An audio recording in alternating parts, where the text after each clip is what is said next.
And we're back. And not AI, but how are you being governed? Catherine Swift is an economist. She is a president of this association, which I always forget about, but it's on the bottom of the script right now. And welcome to the show, and thanks for being here. And even though we've been prime minister for only a short while, it seems that if you read Values, his book of 5 years ago, which is still on the Canadian bestseller list, the Carney of then, saying, you know, we're going to stop oil and gas all over the world. This is the way it's going to be, and you're going to be told what to do. And the Carney we're seeing right now, very different men.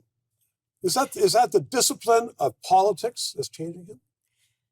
I always have to say time will tell, because we've seen talk but not action so far. Right. And also, you know, when they say where you stand depends on where you sit. And right now he's sitting in a political That's why you're such a smart role. Yes.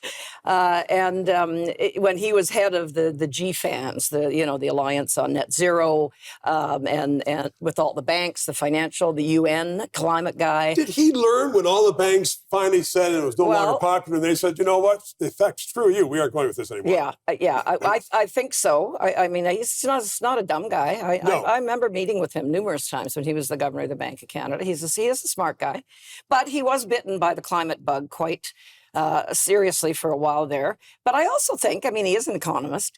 I also think that he saw the damage, the kind of policies the Trudeau government put in, did to the economy and did to average Canadians as well, and realized that wasn't going to fly with him in the prime minister's seat. So I would say I'm hopeful. I guess I'm hopeful he has changed. But, you know, by your actions, you will be judged, right? And so far, we've seen a lot of good talk, but no action. So that'll be the real criteria. I think you're absolutely right. But a lot of smart people enter politics and they fall flat on their faces. A lot of business people do as well. So we've had the benefit now of the speech from the throne.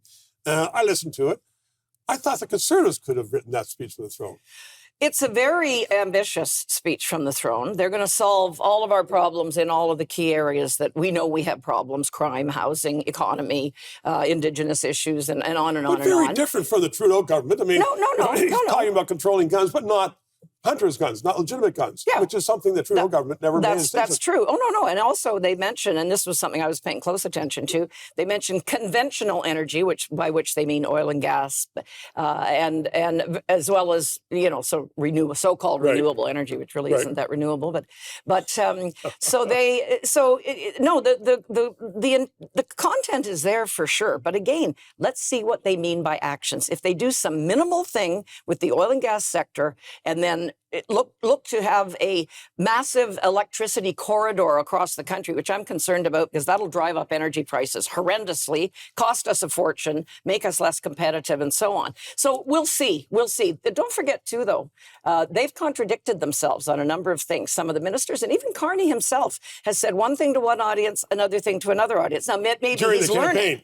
During the campaign. Yes. Maybe he's learning, though, and realizing can't do that anymore. So I will wait to see actual action before I give them any kudos. Let's drill down on what you're talking about: energy, renewables, and wind energy, as opposed to oil and gas. And you were talking about the electrical grid, which would be very, very expensive. But it's along the lines of what he used to think about, which is that we're going to get rid of internal combustion engines by another 10 years, and everything's going to be electric. The market's not going for that. People don't want that. And a number of people close to him are talking about a pipeline, cross-country pipeline. Let's leave aside the politics of Quebec for a moment. Do you think he could drive that across, or he would drive it across? I don't know. Well, the thing is, it's very interesting what's happening on that. There's no question Trump has focused the mind for a lot of premiers in Canada. Right. We've seen public opinion polls that show even about 60% of Quebecers are in favor of having a cross-country pipeline. Wab Kinew, the premier of Manitoba, has talked about going north to Churchill and having a northern port. Quebec isn't the only sticking point here. There might be all kinds of possibilities if the political will is there. It'd be certainly cheaper and faster to go from Churchill with a ship full of LNG and around down to Halifax than to go from the Middle East to Halifax. Oh, it's so absurd that we import, and Quebec in particular imports a ton of oil from the Middle East. How ridiculous is that? So I'm hopeful again. When we all live in hope that they will do the right thing. But again, I want to see action. I don't want to see just nice politically correct words. I know, but LNG now people are starting to realize, where it's the Trudeau government never did, that more LNG. Less coal, better for the whole atmosphere of the world. You're nodding in steadfast improvement, and I'm out of time. Can you say that? I'm not out of time. Right back after this, more of Catherine Swift.